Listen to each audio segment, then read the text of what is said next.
But first, this morning, President Trump declared the dawn of a new Middle East on Tuesday after presiding over the official signing of the first peace agreement between Israel and an Arab state since 1994. Secretary of State Mike Pompeo toured the region last month and witnessed the geopolitical implications of this treaty firsthand. He joins me right now. Secretary, good morning to you. Thanks very much for being here.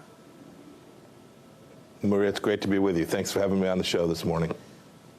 I want to discuss the magnitude of this agreement in a moment, but first, I do want to get your thoughts on Justice Ginsburg's passing this morning. Well, we always mourn the loss of life. She was an amazing, hardworking woman committed to her vision of America. We pray for her and her family, and her service to America is unquestionable. She was doing her best every day to try and deliver on the things she cared about deeply, and she had a real impact on our country. She sure did, and there's such conversation this morning about that impact. Secretary, I want to ask you about this incredible Middle Eastern situation, the significance of Tuesday's signing, how it will make the Mideast better. Walk us through how this all came about. Why now? Yeah, so that's the right question. These overnight successes, as you know, Maria, in life are from years of hard work. For 3 years, President Trump has taken a fundamentally different approach. The establishment Middle East policy was that you had to resolve the conflict between Israel and the Palestinians first. The president came to understand quickly that the real threat to these countries was the Islamic Republic of Iran. So we flipped the narrative. We worked to deliver a coalition to get the Gulf states to work together, to convince them that they could, in fact, work alongside and partner with and do commerce with the state of Israel and recognize them, and that they would be safer, their people would be more prosperous. Those were the central underpinnings. It then took action. It took principled action on behalf of President Trump and our administration to convince them that the Americans would be there. And whether that was the decision to move the embassy to Jerusalem, to acknowledge that the Golan Heights properly belonged to Israel, all things previous presidents had just said were nuts, that you couldn't do. It was against the establishment's vision for how to create stability in the Middle East.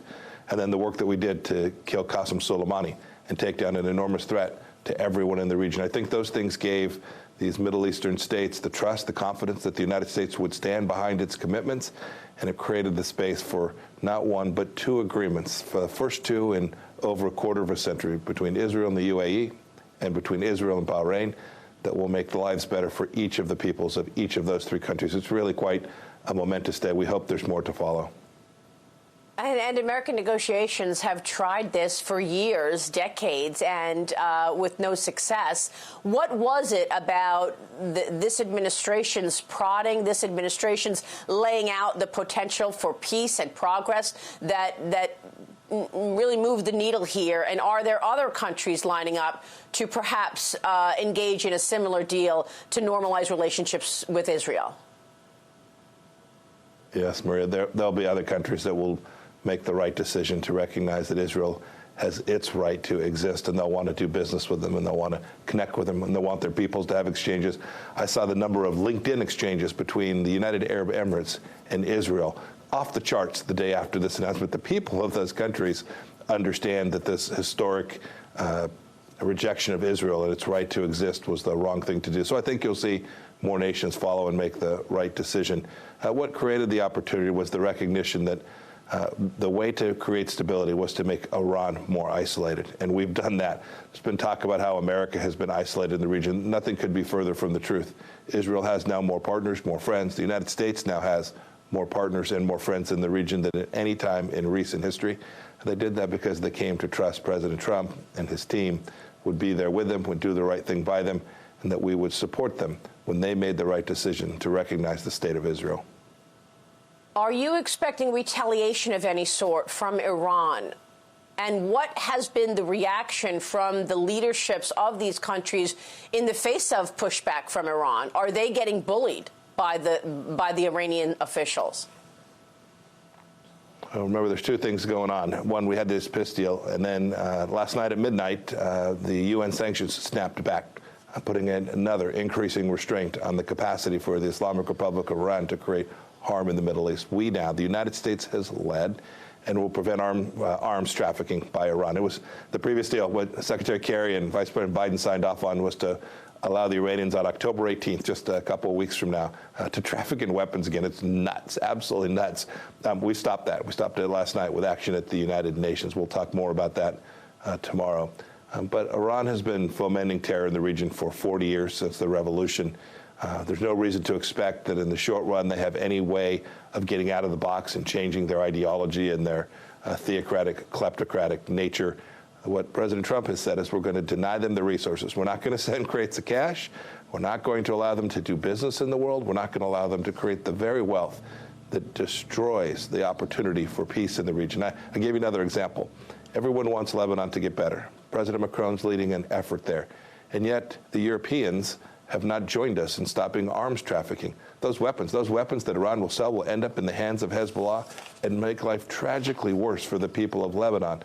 The world needs to unite around this central idea that the Islamic Republic of Iran is the greatest threat, and when that regime changes its behavior, we have the chance to create true global stability in the region. It's what we've been working on. It's what President Trump asked us to do, and now 3 years in, we can show the fruits of that effort. Yeah, I mean, where is Europe in this? Similar situation as it relates to China. You've got, 30 countries pushing back on Huawei, and we're still waiting on any resolution in Europe. Same with Iran. Can you talk about that a bit and just give me the practical changes that we'll see as a result of this snapback and sanctions on Iran? So the second question is practical sanctions. There'll be a whole lot more things that would have taken place absent the UN Security Council resolutions coming back into effect last night.